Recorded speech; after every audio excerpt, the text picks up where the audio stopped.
매일 성경 묵상을 돕는 해설 가이드입니다. 안녕하세요. 묵상 코치입니다. 함께 읽고 나눌 말씀은 이사야 49장 1절에서 13절까지 말씀입니다. 먼저 1절에서 7절 읽겠습니다. 섬들아 내게 들으라.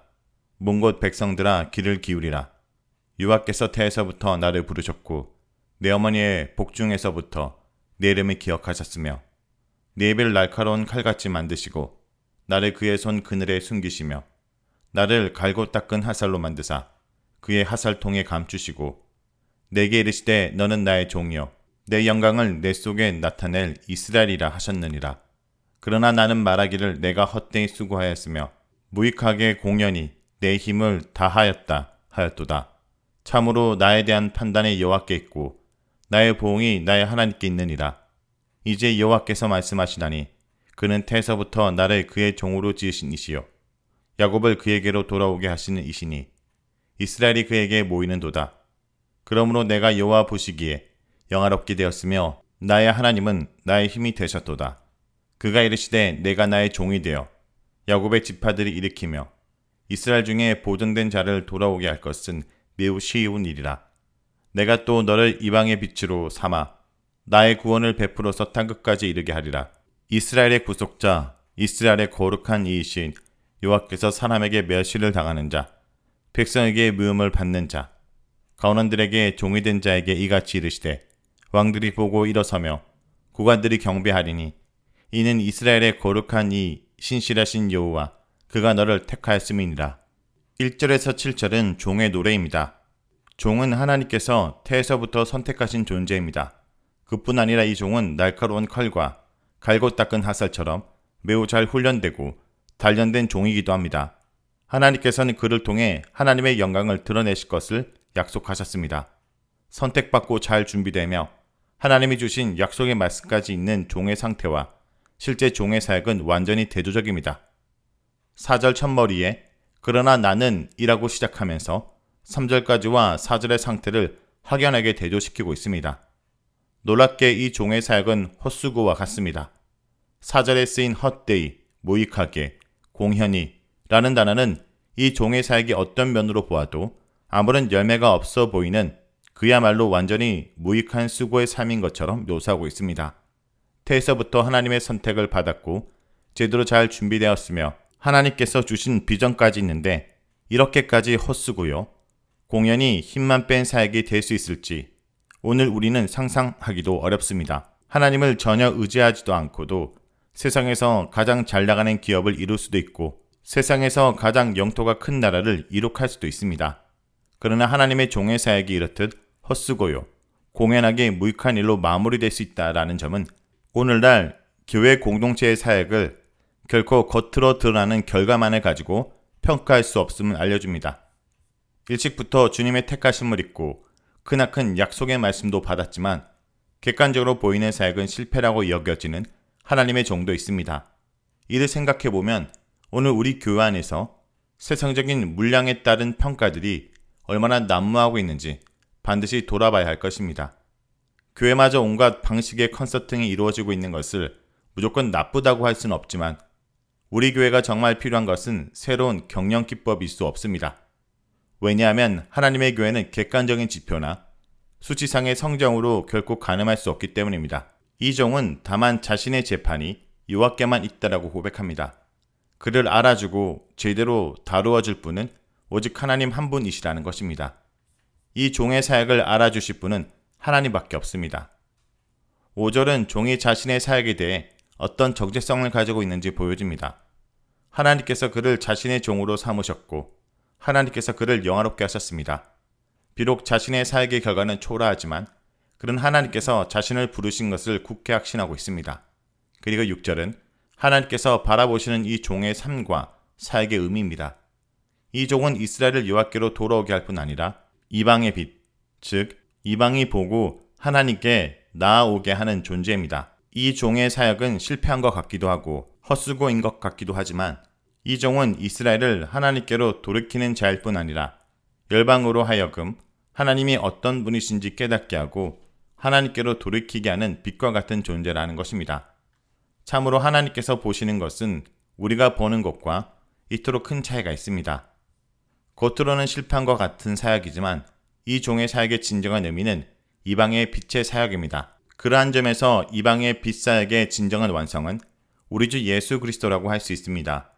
아기 예수님께서 할례를 받기 위해 예루살렘 성전에 올라가셨을 때 아기를 본 시므온이 이방을 비추는 빛으로 찬송한 것도 이와 연관됩니다. 예수님은 갈릴리 나사렛 출신 목수였고 고난과 고통 가득한 삶을 사시다가 마침내 십자가에 달려 비참하게 죽음을 당하셨지만 그는 이방의 빛이었고 이방은 그가 하나님의 아들이심을 깨달았습니다. 사도 바울이 자신의 사역과 연관하여 이방의 빛 말씀을 인용하고 있다는 점도 의미심장합니다. 이것은 이방의 빛 말씀을 예수님께만 적용하고 있을 것이 아니라 세상에서 주님의 부르심을 받고 복음을 증거하는 교회와 각자의 그리스도인들에게도 적용해야 함을 보여줍니다. 그러므로 오늘 우리 교회의 사역은 겉으로 드러나는 번성과 부흥과는 전혀 무관합니다. 세상에 교회가 존재한다는 것은 이방의 빛으로 존재하는 것에 있을 것입니다. 교회를 다니는 사람들이 세상에서 출세하고 성공했다 해서 하나님의 영광이 드러난다면 예수님께서는 십자가에 달려 돌아가실 이유가 없었을 것입니다. 곰곰이 따져보면 예수님께서 부활하신 모습을 불신자들 가운데 목격한 이가 없습니다. 그러나 주님의 십자가는 로마 군병들을 포함하여 불신자들이 모두 목격하였습니다. 다시 말해 영광스러운 승리를 상징하는 부활이 아니라 십자가야말로 이방을 향한 하나님의 빛의 증거라는 것입니다.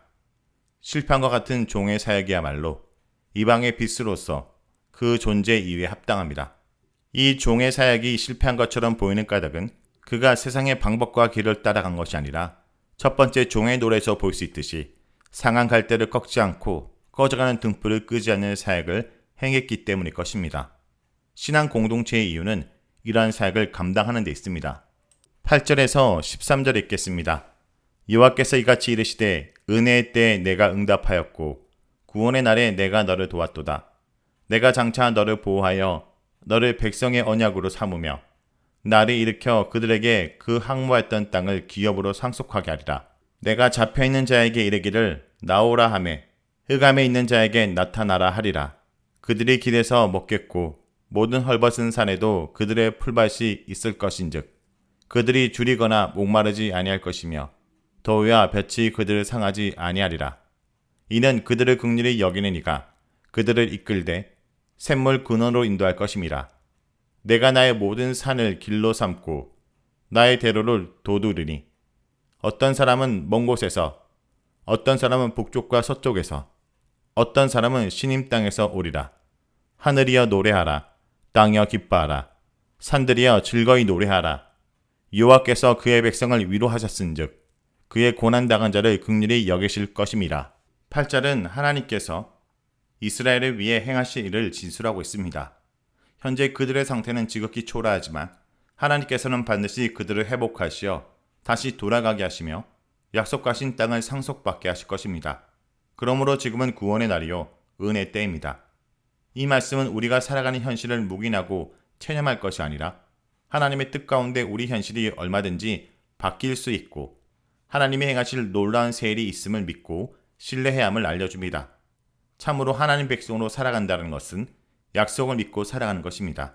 그래서 바로 지금이 그러한 약속의 때이며 은혜로운 구원의 놀라운 역사가 일어난 때임을 신뢰하고 일어서는 것입니다.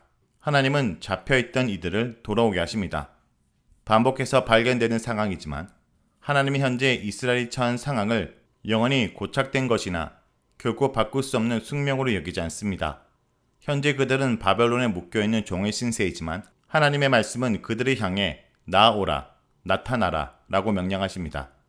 지구지의 나흘되어 무덤 속에 있는 나사로지만 예수님께서 나사로야 나오라 라고 명령하셨을 때 그가 무덤에서 나왔듯이 이제 하나님께서 나오라 명령하실 때 이스라엘은 바벨론 땅에서 나오게 될 것입니다. 첫 출애굽 때처럼 하나님께서 그들을 인도하시니 그들은 줄이거나 목마르지 않고 상하지 않을 것입니다. 그날의 하늘과 땅은 하나님께서 그 백성을 위해 행하신 일로 인해 하나님을 찬양하게 될 것입니다. 이 모든 하나님의 행하신 놀라운 일의 근본은 고난당하신 백성을 향한 하나님의 긍휼입니다.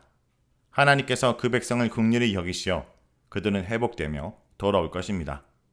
자, 여기까지가 이사야 49장 1절에서 13절까지 말씀입니다. 오늘 말씀을 통해 우리는 무엇을 묵상하고 적용해야 될까요? 여호와의 종을 통해 백성들에게 하나님은 해방을 선물하십니다. 주의 종은 마치 출애굽 인도자처럼 양을 치는 목자처럼 그 백성을 어둠에서 끌어내어 빛 가운데 거하게 하며 푸른 풀밭과 맑은 샘으로 인도하십니다. 하나님은 택한 백성을 향한 자신의 언약을 종을 통해 이루십니다. 이전에 항모했던 땅을 회복시켜 하나님 나라로 만드시고 그곳에서 주의 백성을 언약 백성으로 살아가게 하십니다. 성도 여러분, 우리를 위해 종이신 예수 그리스도를 보내주신 그 은혜를 잊지 않는 하루가 되길 간절히 기도드립니다.